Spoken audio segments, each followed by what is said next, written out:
All right, so here's the Algebra 2 review for 4.1, 4.3, and 4.4. The first question wants you to describe the end behavior using the leading coefficient and the degree.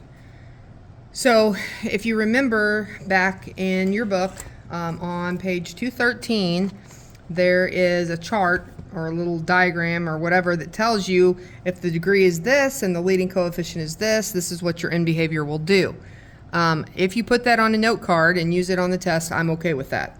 So here, our degree is 3 and our leading coefficient is 4.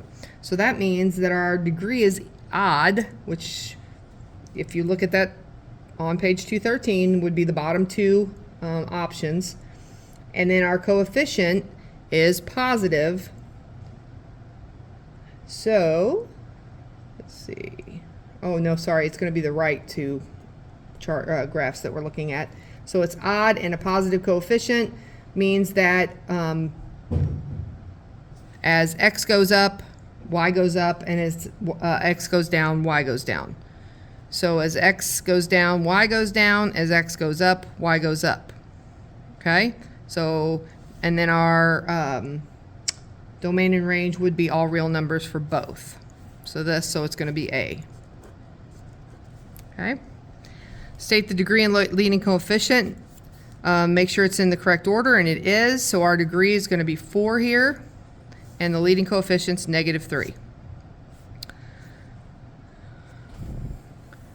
On number 3, we have state the degree and leading coefficient. If it's not a polynomial, explain why. Okay, well this one is not a polynomial because it has a 2 in the denominator as an exponent. So if I were to move that up, it would be k to the -2. And so you can't have a negative exponent. So it's not a polynomial because there is a negative exponent. This guy right here. Okay. This one, state the degree and leading coefficient of each polynomial. So the first thing you have to do is FOIL this guy. So you take 3D and distribute it through, and then you take the 9 and distribute it through. And when you do that, 3D times 6D cubed is going to give you 18D to the 4th. You take 3 times 6 for the 18, and D to the 1st, and D to the 3rd, you add the exponents and get D to the 4th. Then 3D times a -5 would be a -15D. And then 9 times 6D would be, or D cubed, would be 54D cubed. And then 9 times -5 is a -45. So none of these are like terms, all right? Because none of them have the same variable to the same power.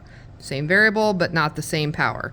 So then we put it in descending order, and it would be 18D to the 4th plus 54D to the 3rd minus 15D minus 45. So now that we have it in the correct order, we look at this guy right here as our biggest exponent.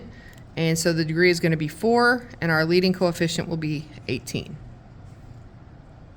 All right, on number 5, the owners of a home are building a rectangular patio behind their house.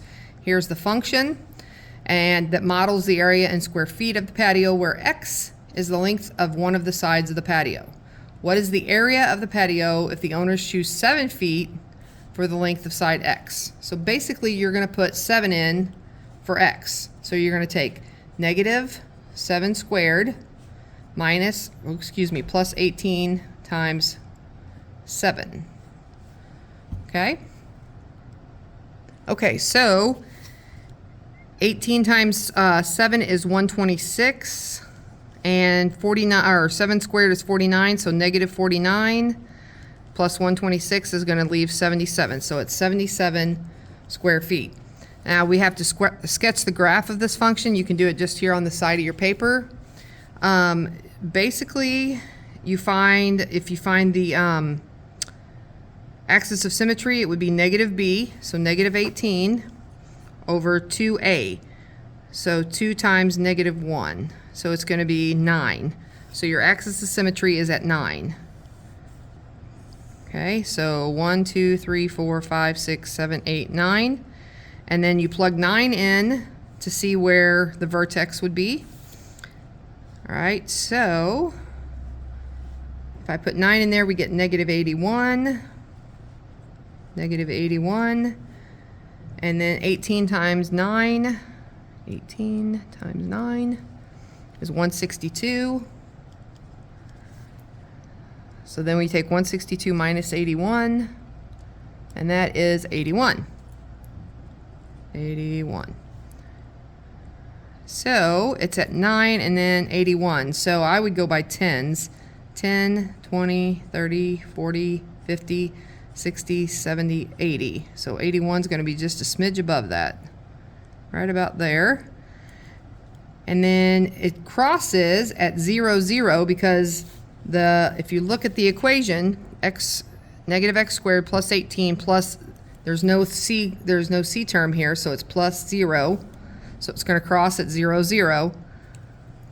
So basically, if that's your vertex and it opens downward because it's a negative, it's going to go something like this, and then the other side's also going to curve around and do that too, but I'm out of space. Okay? So it's going to look something like that. All right? Use the graph to state the number of real zeros here. So all you have to do on this is see where it crosses the x-axis. So it crosses there 4 times. So there are 4 zeros. It doesn't ask you where, it just says the number of them. Same thing with number 7. You're going to go 1, 2, 3. So there's 3 of them. All right, on number 8, it says, here's your function, and it wants to know if it's a monomial. It is a monomial because it's a number, a variable, and an exponent all combined. So yes, this is a monomial. The leading coefficient is going to be 2/3, because that's the number in front. And the degree is 9, which is an odd number. Okay? So your in behavior as x approaches negative, well, if you got to look at your chart again. So the degree is odd, but your coefficient is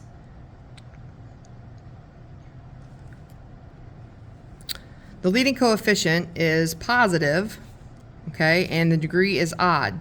So if you look on your chart, the degree is odd, leading coefficient is positive, so as x goes up, y goes up, and as x goes down, as x goes down, y goes down, so it goes to negative infinity.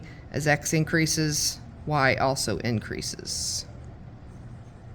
Okay? The domain in this case would be all real numbers for both. So you could just write, so it's negative infinity to positive infinity, and negative infinity to positive infinity. Okay? Which would be the top 2 choices there. All right, so on number 9, they want you to find the real zeros. So that's when this is going to equal 0, okay?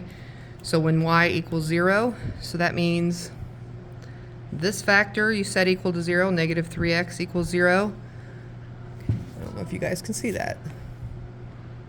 Okay, so that means x is going to equal 0. So it's going to cross at 0. Okay, then you take x squared plus 25 equals 0. So you subtract 25 from both sides and you'd have x squared equals negative 25. Divide both sides, take the square root of both sides, and you're going to get x is plus or minus 5i. So that's another set.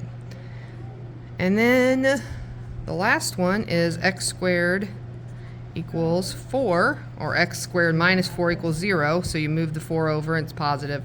Take the square root, x is plus or minus 2. So we have 0, plus or minus 2, and plus or minus 5i.